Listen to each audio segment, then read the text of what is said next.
Hi hello ಎಲ್ರಿಗೂ ನಮಸ್ಕಾರ. ಎಲ್ಲರೂ ಹೇಗಿದ್ದೀರಾ? ಎಲ್ಲರೂ ಚೆನ್ನಾಗಿದ್ದೀರಾ ಅಂತ ಭಾವಿಸ್ತಾ ನಾನು ಕೂಡ ಚೆನ್ನಾಗಿದ್ದೀನಿ ಅಂತ ಹೇಳ್ತಾ ಇವತ್ತಿನ ವ್ಲಾಗ್ನ ಸ್ಟಾರ್ಟ್ ಮಾಡ್ತಾ ಇದ್ದೀನಿ. ಇವತ್ತಿನ ವ್ಲಾಗಲ್ಲಿ ನಾನು ಮಾಡಿರೋ ರೆಸಿಪಿ ಬಂದುಬಿಟ್ಟು ಪನ್ನೀರ್ ಪರಾಟ. ಎಸ್, ಪನ್ನೀರ್ ಪರಾಟ ಇವತ್ತು ಲಂಚ್ ಬಾಕ್ಸ್ ರೆಸಿಪಿ ಎಪಿಸೋಡ್ 3ಯಲ್ಲಿ ನಾನಿವತ್ತು ಶೇರ್ ಮಾಡ್ತಾ ಇದ್ದೀನಿ. ಹೇಗೆಲ್ಲ ಮಾಡೋದು, ಯಾವುದೆಲ್ಲ ಇಂಗ್ರೀಡಿಯೆಂಟ್ಸ್ನ ನಾನು ಯೂಸ್ ಮಾಡಿದೆ ಅನ್ನೋದನ್ನು ನಾನಿವತ್ತು ಕಂಪ್ಲೀಟಾಗಿ ನಿಮ್ಮ ಜೊತೆ ಶೇರ್ ಮಾಡ್ಕೋತಾ ಇದ್ದೀನಿ. ಹಾಗೆ welcome back to my YouTube channel. ಇನ್ನೂ ಯಾರೆಲ್ಲ ನನ್ನ ಚಾನಲ್ಗೆ ಸಬ್ಸ್ಕ್ರೈಬ್ ಆಗಿಲ್ಲ ಈಗಲೇ ಸಬ್ಸ್ಕ್ರೈಬ್ ಆಗಿ ಅಂತ ಹೇಳ್ತಾ, ಹಾಗೆ ಲೈಕ್ ಶೇರ್ ಕಮೆಂಟ್ ಕೂಡ ಮಾಡಿ. ಹಾಗೆ ವಿಡಿಯೋನ ಕೊನೆವರೆಗೂ ಸ್ಕಿಪ್ ಮಾಡದೆ ನೋಡಿ, ಕೊನೆಗೆ ಲೈಕ್ ಕೊಡೋದನ್ನ ಮರಿಬೇಡಿ. ಹಾಗಿದ್ರೆ ಇನ್ನೂ ಯಾಕೆ ತಡ, ಬನ್ನಿ ವಿಡಿಯೋನ ನೋಡೋಣ.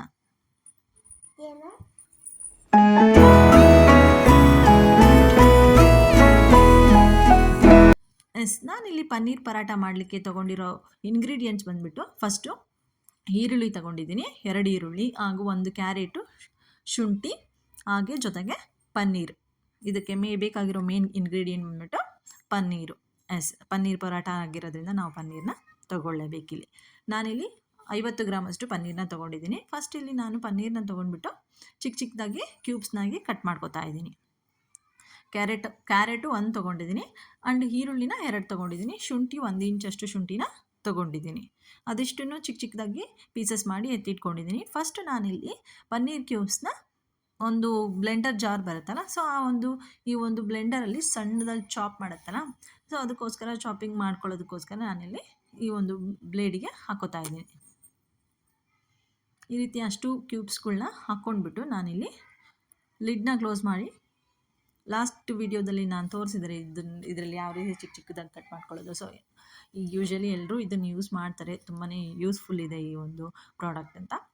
ಸೊ ಇದರಲ್ಲಿ ಹಾಕ್ಬಿಟ್ಟು ನಾನೀಗ ಸಣ್ಣದಾಗಿ ಪೀಸಸ್ನ ಮಾಡ್ಕೋತಾ ಇದ್ದೀನಿ. ತುಂಬ ಪುಡಿ ಪುಡಿ ಉದ್ರಾಗಿ ಆಗುತ್ತೆ. ಭಾಳ ಬಾಯಿಗೂ ಸಿಗ್ತಾ ಇರುತ್ತೆ ಪನ್ನೀರು. ಸೊ ಅದರಿಂದಾಗಿ ನಾವು ಇದರಲ್ಲಿ ತೀರಾ ಫುಲ್ಲು ನುಣ್ಣಗೆ ಮಾಡ್ಕೊಳಕ್ಕೆ ಹೋಗ್ಬಾರ್ದು. ಒಂದು 2ರಿಂದ 3 ಸತಿ ಮಾಡಿಕೊಂಡ್ರೆ ಈ ರೀತಿಯಾಗಿ ಬರುತ್ತೆ. ಎಸ್, ಇದನ್ನು ನಾನೀಗ ಒಂದು ದೊಡ್ಡ ಬಾಣಲಿ ಥರದ ಪಾತ್ರೆಯಲ್ಲಿ ಹಾಕೋತಾ ಇದ್ದೀನಿ. ಎಸ್, ಈ ರೀತಿ ಬಂದಿದೆ, ನೀವು ನೋಡ್ಬೋದು. ಪನ್ನೀರು 50 ಗ್ರಾಮಷ್ಟು ಪನ್ನೀರನ್ನ ತೊಗೊಂಡಿದ್ದೀನಿ. ಇದಕ್ಕಿಂತ ಮನೆಯಲ್ಲಿ ಜನ ಎಷ್ಟಿರ್ತಾರೆ ನೋಡಿಕೊಂಡು ನೀವು ಜಾಸ್ತಿನೂ ಕೂಡ ತೊಗೋಬೋದು. ಇಷ್ಟು ಪನ್ನೀರನ್ನ ತಗೊಂಡ ನಂತರ ನಾನು ಇದನ್ನು ಒಂದು ಬಾಣಲಿಗೆ ಹಾಕೋತಾ ಇದ್ದೀನಿ. ಇದಾದ ನಂತರ ನಾನು ಇದೇ ಒಂದು ಬ್ಲೆಂಡರಿಗೆ ಈಗ ಈರುಳ್ಳಿ ಹಾಕೋತಾ ಇದ್ದೀನಿ. ಈರುಳ್ಳಿನೂ ಸ್ವಲ್ಪ ದಪ್ಪಗೆ ಕಟ್ ಮಾಡಿಟ್ಕೊಂಡಿದ್ದೀನಿ, ಅದು ಕೂಡ ಸಣ್ಣದಾಗಿ ನಾನೀಗ ಕಟ್ ಮಾಡ್ಕೋತೀನಿ. ಅದ್ರ ಜೊತೆಗೆ ಶುಂಠಿನೂ ಕೂಡ ನಾನು ಇದಕ್ಕೆ ಹಾಕೋತಾ ಇದ್ದೀನಿ. ಶುಂಠಿ ಹಾಕೋದ್ರಿಂದ ಸ್ವಲ್ಪ ಬಾಯಿಗೆ ಸಿಗ್ತಾ ಇರುತ್ತೆ, ಚೆನ್ನಾಗಿರುತ್ತೆ. ಬೆಳ್ಳುಳ್ಳಿ ಏನು ಹಾಕೋತಾ ಇಲ್ಲ, ಬರೀ ಶುಂಠಿ ಮತ್ತು ಈರುಳ್ಳಿ. ಜಾಸ್ತಿ ಇಂಗ್ರೀಡಿಯೆಂಟ್ಸ್ ಏನೂ ಹಾಕ್ಕೊಳ್ಳೋದಿಲ್ಲ ಇದಕ್ಕೆ. ತುಂಬಾ ಬೇಗನೆ ಆಗುತ್ತೆ ಈ ರೆಸಿಪಿ. ಸೊ ಈ ರೀತಿಯಾಗಿ ಸಣ್ಣದಾಗಿ ನಾನಿಲ್ಲಿ ಕಟ್ ಮಾಡ್ಕೊಂಡಿದ್ದೀನಿ. ಇದಾದ ನಂತರ ಕ್ಯಾರೆಟ್ ಕೂಡ ಹಾಕ್ಕೋತಾ ಇದ್ದೀನಿ. ಕ್ಯಾರೆಟ್ ಜೊತೆಗೆ ನಾವು ಬೀಟ್ರೂಟ್ ಕೂಡ ಹಾಕ್ಕೋಬೋದು, ಚೆನ್ನಾಗಿರುತ್ತೆ ಟೇಸ್ಟು. ಮಕ್ಕಳು ವೆರೈಟಿಯಾಗಿ ಕೇಳ್ತಾರಲ್ವ, ಸೊ ಹಾಗಾಗಿ ಈ ಒಂದು ರೆಸಿಪಿ ಮಾಡಿಕೊಟ್ರೆ ಮಕ್ಕಳು ಮನೆಯಲ್ಲೂ ಸ್ಕೂಲಲ್ಲೂ ಕೂಡ ತಿನ್ನೋಕ್ಕೆ ಇಷ್ಟ ಆಗುತ್ತೆ. ಬಾಕ್ಸ್ ಎಲ್ಲ ಖಾಲಿ ಮಾಡ್ಕೊಂಬರ್ತಾರೆ. ಸೊ ಅದಕ್ಕೋಸ್ಕರ ಮಾಡ್ತಾಯಿದ್ದೀನಿ. ಆ್ಯಂಡ್ ಇದ್ರ ಜೊತೆಗೆ ನಾನಿಲ್ಲಿ 1 ಹಸಿಮೆಣಸಿನ್ಕಾಯಿನ ಚಿಕ್ಕದಾಗಿ ಕಟ್ ಮಾಡಿ ಅದನ್ನು ಕೂಡ ಹಾಕ್ಕೋತಾ ಇದ್ದೀನಿ. ಎಸ್, ಇದಾದ ನಂತರ ನಾನೀಗ ಸ್ವಲ್ಪ ಕೊತ್ತಂಬರಿ ನೀಟಾಗಿ ವಾಶ್ ಮಾಡಿ ಎತ್ತಿಟ್ಕೊಂಡಿದ್ದೀನಿ. ಸೊ ಇದನ್ನು ಕೂಡ ನಾನೀಗ ಕಟ್ ಮಾಡಿ ಚಿಕ್ಕದಾಗಿ ಹಾಕ್ಕೋತಾ ಇದ್ದೀನಿ. ಇದಕ್ಕೆ ಜಾಸ್ತಿ ಇಂಗ್ರೀಡಿಯೆಂಟ್ಸ್ ಏನು ಹಾಕೋದಿಲ್ಲ ನಾವು.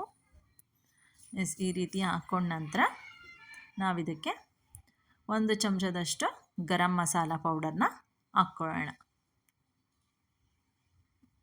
1 ಚಮಚದಷ್ಟು ಗರಂ ಮಸಾಲ ಹಾಕೋತಾ ಇದ್ದೀನಿ. ಇದ್ರ ಜೊತೆಗೆ ನೀವು ಚಿಲ್ಲಿ ಫ್ಲೇಕ್ಸು, ಆರಿಗ್ಯಾನೋ ಇದನ್ನು ಕೂಡ ಹಾಕ್ಕೋಬೋದು, ಅದು ಒಂದು ಆಪ್ಷನ್, ಚೆನ್ನಾಗಿರುತ್ತೆ. ಸೊ ನಾನು ಬರೀ ಗರಂ ಮಸಾಲ ಅಷ್ಟೇ ಹಾಕ್ತಾಯಿದ್ದೀನಿ. ಜೊತೆಗೆ ರುಚಿಗೆ ತಕ್ಕಷ್ಟು ಉಪ್ಪು. ಹಾಗೆ ಇನ್ನೂ ಯಾರೆಲ್ಲ ನನ್ನ ಚಾನಲ್ಗೆ ಸಬ್ಸ್ಕ್ರೈಬ್ ಆಗಿಲ್ಲ, ಸಬ್ಸ್ಕ್ರೈಬ್ ಆಗಿ. ಹಾಗೆ ಸಬ್ಸ್ಕ್ರೈಬ್ ಆಗದೆ ನೋಡ್ತಾ ಇರೋರು ಕೂಡ ಸಬ್ಸ್ಕ್ರೈಬ್ ಆಗಿ ಅಂತ ಹೇಳ್ತಿದ್ದೀನಿ. ನಾನೀಗ ಒಂದು 3 ಚಮಚದಷ್ಟು ಗೋಧಿ ಹಿಟ್ಟನ್ನ ಹಾಕ್ಕೋತಾ ಇದ್ದೀನಿ.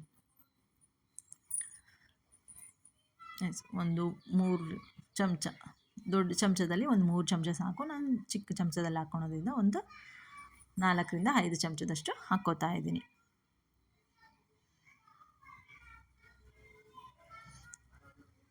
ಒಂದು 2 ಬಟ್ಲು ಹಾಕ್ಕೊಂಡ್ರೆ ಸಾಕು. ಬಟ್ಲು ಮೆಜರ್ಮೆಂಟ್ ಆದರೆ ಒಂದು 2ರಿಂದ 3 ಬಟ್ಲಷ್ಟು ಹಾಕ್ಕೊಂಡ್ರೆ ಸಾಕು. ಅದರಲ್ಲಿ ಏನಿಲ್ಲ ಅಂದರೂ ಒಂದು 10 ಪರಾಟ ಮೇಲೆ ಆಗುತ್ತೆ, ಒಂದು 2 ಬಟ್ಲಿಗೆ. ಫಸ್ಟು ನಾವು ಚಮಚದಲ್ಲಿ ನೀಟಾಗಿ ಎಲ್ಲ ಮಿಕ್ಸ್ ಮಾಡ್ಕೊಳ್ಳೋಣ ಹಿಟ್ಟನ್ನು. ಈ ರೀತಿಯಾಗಿ ಇದನ್ನು ಯಾವ ರೀತಿ ನಾವು ಯಾವ ಹದದಲ್ಲಿ ಕಲಿಸ್ಕೋಬೇಕು ಅಂತಂದರೆ, ಈಗ ಲೈಕ್ ಗೋಧಿ ಹಿಟ್ಟು ಕಳಿಸ್ತೀವಿ ತುಂಬ ಚಪಾತಿ ಉಜ್ಜಲಿಕ್ಕೆ, ಆ ಅಳತೆಗೂ ಬೇಡ ಆ್ಯಂಡ್ ತುಂಬ ತೆಳ್ಳಗೂ ಬೇಡ. ದೋಸೆ ಹೋಗ್ತೀವಲ್ಲ ಆ ಕನ್ಸಿಸ್ಟೆನ್ಸಿಗೂ ಬೇಡ, ಮೀಡಿಯಮ್ ಕನ್ಸಿಸ್ಟೆನ್ಸಿ, ಕೈಗೆ ನಾವು ತಾಳಿಪಟ್ಟಿಗೆ ಯಾವ ರೀತಿ ಕಲಿಸ್ಕೋತೀವೋ ಸೊ ಆ ಮೆಜರ್ಮೆಂಟಲ್ಲಿ ಹದದಲ್ಲಿ ನಾವು ಇದನ್ನು ಕಲಿಸ್ಕೊಂಡು ಇದಕ್ಕೆ ಸ್ವಲ್ಪ ಚೆನ್ನಾಗಿ ಎಣ್ಣೆನ ಹಾಕ್ಕೊಳ್ಳೋಣ. ಎಣ್ಣೆನ ಒಂದು ಚಮಚ ಮೇಲೇ ಹಾಕ್ಕೊಂಡ್ರೆ ಚೆನ್ನಾಗೆ ತುಂಬಾ ಟೇಸ್ಟಿಯಾಗಿರುತ್ತೆ. ನೋಡ್ಬೋದು ನೀವು, ಕ್ಯಾರೆಟ್ ಆಗಿರ್ಬೋದು, ಪನ್ನೀರ್ ಆಗಿರ್ಬೋದು ಚೆನ್ನಾಗಿಯೇ ಇರುತ್ತೆ, ತಿನ್ನೋಕ್ಕೂ ಬೈಗೂ ಸಿಗುತ್ತೆ. ಅದನ್ನು ಮುಂಚೆ ಒಂದು 10ರಿಂದ 15 ನಿಮಿಷದವರೆಗೂ ನಾವು ಲಿಡ್ನ ಕ್ಲೋಸ್ ಮಾಡಿ ಸ್ವಲ್ಪ ಹೊತ್ತು ಬಿಡೋಣ. ಅದಾದ ನಂತರ ನಾನಿಲ್ಲಿ ಹೋಳಿಗೆ ಎಲೆನ ತೊಗೊಂಡಿದ್ದೀನಿ, ಹೋಳಿಗೆ ಮಾಡೋಕ್ಕೆ ಯೂಸ್ ಮಾಡೋಂಥದ್ದು. ಸೊ ಅದಕ್ಕೆ ನೀಟಾಗಿ ಎಣ್ಣೆನ ಹಚ್ಬಿಟ್ಟು ನಾವು ಉಂಡೆ, ಚಪಾತಿ ಹಿಟ್ಟಿನಾಗೆ ಎಷ್ಟು ಮಾಡಲಿಕ್ಕೆ ಎಷ್ಟು ತೊಗೋತೀವೋ ಆ ಸೈಜಿನ ಒಂದು ಉಂಡೆನ ತೊಗೊಂಡ್ಬಿಟ್ಟು ಕೈಯಲ್ಲೇ ನಾವು ನೀಟಾಗಿ ಈ ರೀತಿಯಾಗಿ ಸ್ಪ್ರೆಡ್ ಮಾಡ್ಕೋತಾ ಹೋಗೋಣ. ನೀಟಾಗಿ ಬರುತ್ತೆ, ಏನು ಕಿತ್ಕೊಳ್ಳಲ್ಲ, ಏನೂ ಇಲ್ಲ, ಚೆನ್ನಾಗಿಯೇ ಬರುತ್ತೆ.